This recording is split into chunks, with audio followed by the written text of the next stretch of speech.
ഫ്ലൈറ്റിൽ നിസ്കരിക്കാൻ പറ്റൂല എന്നാണ് പലരുടെയും ധാരണ. അവിടെ മുസല്ലൊന്നും വിരിച്ചിട്ടൊന്നുമില്ല. പക്ഷേ നിങ്ങൾ ഫിഖ് പഠിക്കണം, ഉലമാക്കളോട് ചോദിക്കണം. അപ്പൊ നമ്മൾ എന്താ ചെയ്യേണ്ടത്? അവിടെ തയമ്മം ചെയ്യാനാണെങ്കിൽ നമുക്ക് മണ്ണുണ്ടാവില്ല. അപ്പൊ ചെയ്യേണ്ട പണി എന്താ?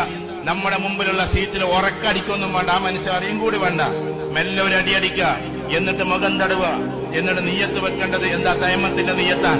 ഒരടിയും കൂടി അടിക്കുക, വലത്തെ കൈയും ഇടത്തെ കൈയും ഇതേപോലെ തടവുക. എന്നിട്ട് കാലൊന്നും തടവാൻ പോട്ടെ. ചില ആളുകൾ കാണാൻ ഇങ്ങനെ പിടിച്ചിട്ട് കാലൊക്കെ തടവണം. തയമ്മത്തിന് കാല് തടവലില്ല. ഈ രണ്ടവയവം മാത്രം, മുഖവും മുൻകൈയും മാത്രം. എന്നിട്ട് അവിടെ ഇരുന്നോണ്ട്, ഈ ആൾക്ക് ശല്യമൊന്നും വരാതെ ഇരുന്നോണ്ട് ഉറക്ക ഫാത്തിയോതണ്ട, ഉറക്കതാക്കണ്ട, മെല്ലെ ചൊല്ലിക്കൊണ്ട് നിങ്ങൾ നിസ്കരിച്ചോ. എന്തൊരു രസമുണ്ടാകുന്ന ആകാശത്തിലൂടെ സഞ്ചരിക്കുന്ന ഫ്ലൈറ്റിലിരുന്നിട്ട് 100-400 ആളുകൾ സഞ്ചരിക്കുമ്പോ നിങ്ങളിരുന്ന് നിസ്കരിക്കുകയാണ്. അള്ളാഹ്ക്ക് എത്രമാത്രം ഇഷ്ടമായിരിക്കും അത്.